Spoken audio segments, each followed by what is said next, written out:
Dá-lhe, Jé. Eu vou botar aqui de volta, Bara, porque aqui ele falou os três canais, a gente deixa o convidado falar. Então, a gente deixa mesmo, e eu vou aproveitar essa deixa aqui, ô Léo, e vou te contar em 30 segundos para poder te fazer uma pergunta, te contar a proposta do nosso canal.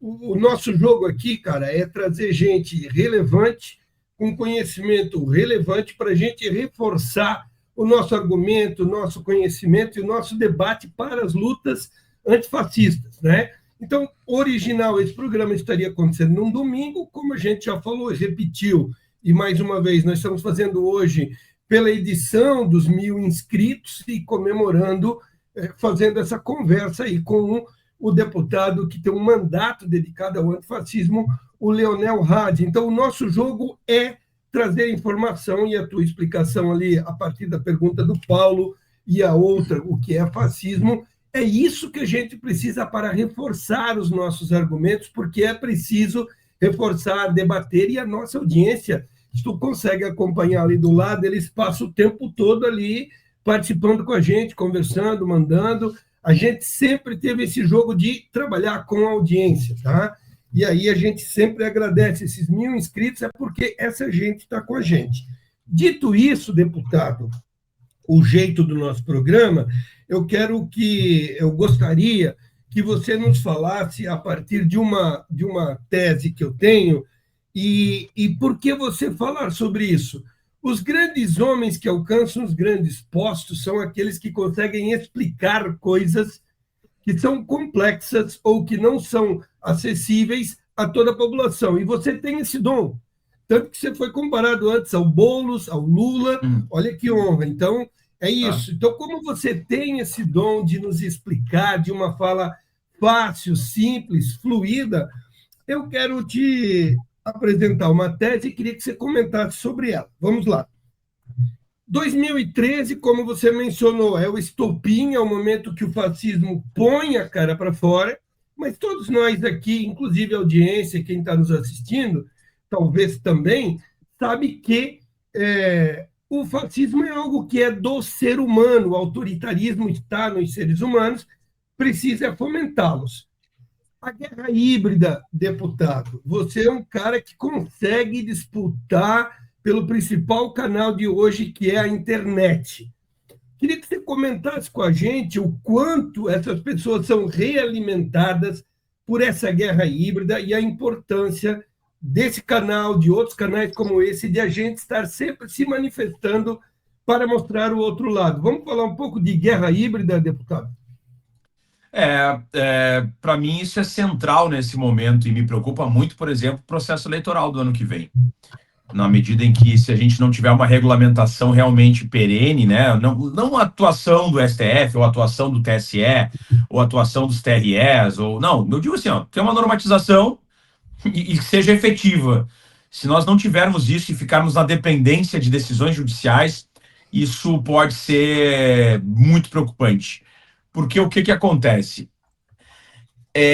Tem um livro, né, Engenheiros do Caos, e tem outros livros muito bons nesse sentido que eu recomendo para as pessoas entenderem como surge a extrema-direita atual. Né?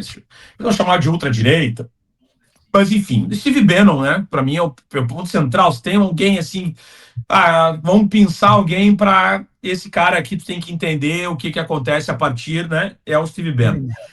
O Steve Bannon, ele era do cinema e ele trabalhou em uma empresa de jogos. Então ele era CEO, né, desses LoL aí, né, League of enfim. League of Legends. Isso, League of Legends. Muito bom. Exatamente, desses jogos online, né, de competição, enfim. E ali que ele faz os estudos dele, né, e a análise publicitária e de como funcionam as relações de disputa dentro de redes sociais.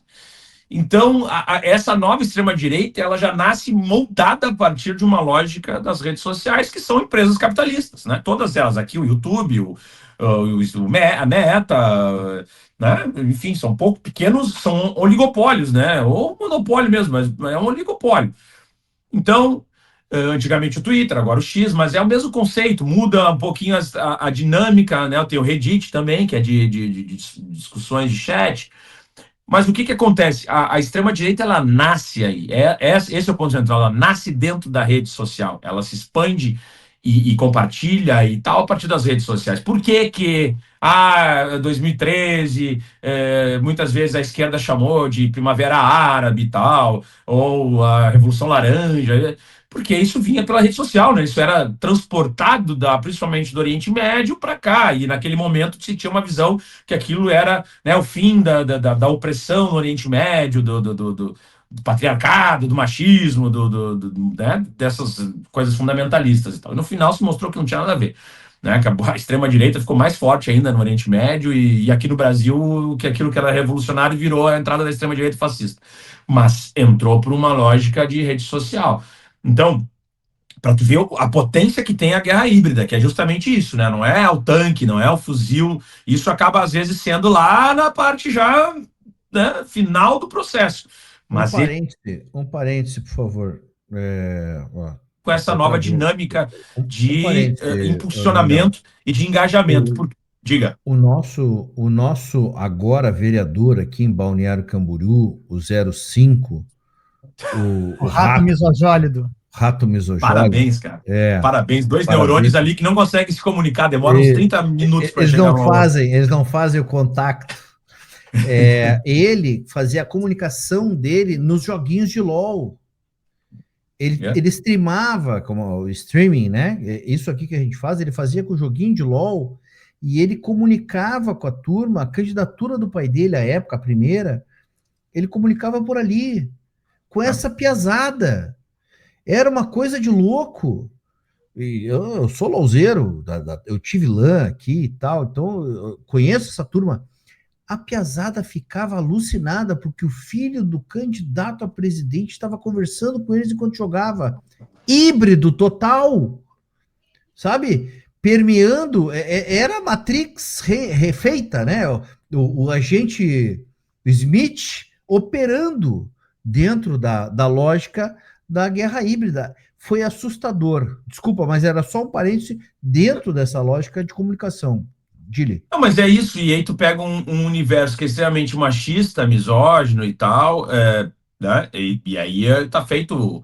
E é uma geração que é jovem, ou seja, ela vai ficar durante um bom tempo, né, se ampliando aí e votando e pautando. Avança Então para é a aí Red que Pill, né?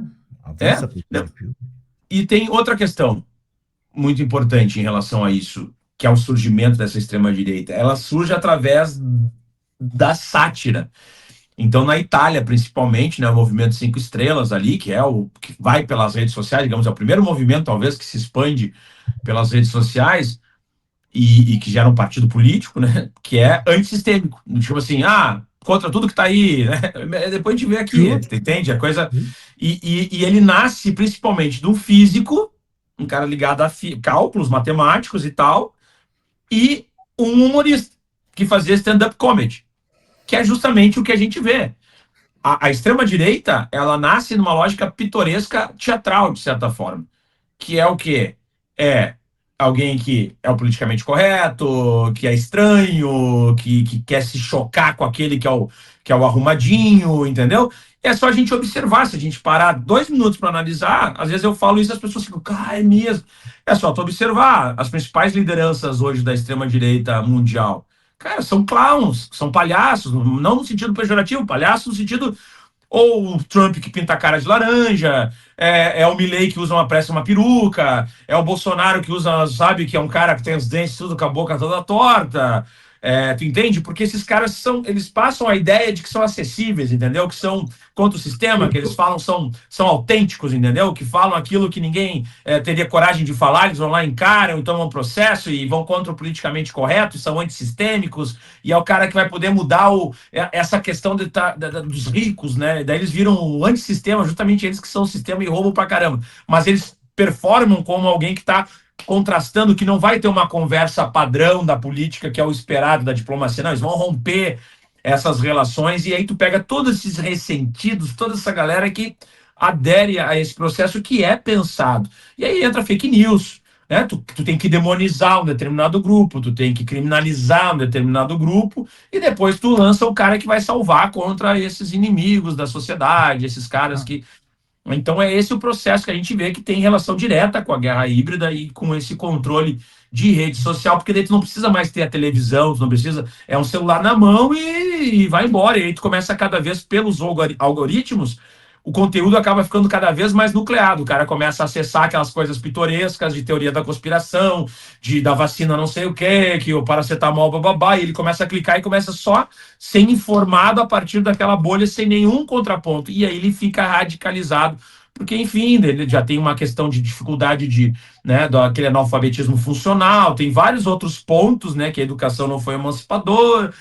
E aí ele tá radicalizado, e depois para tu buscar esse querido aí, só às vezes na cadeia, né? Depois de tentar explodir a Praça dos Três Poderes lá. O deputado, eles fazem uma espécie de...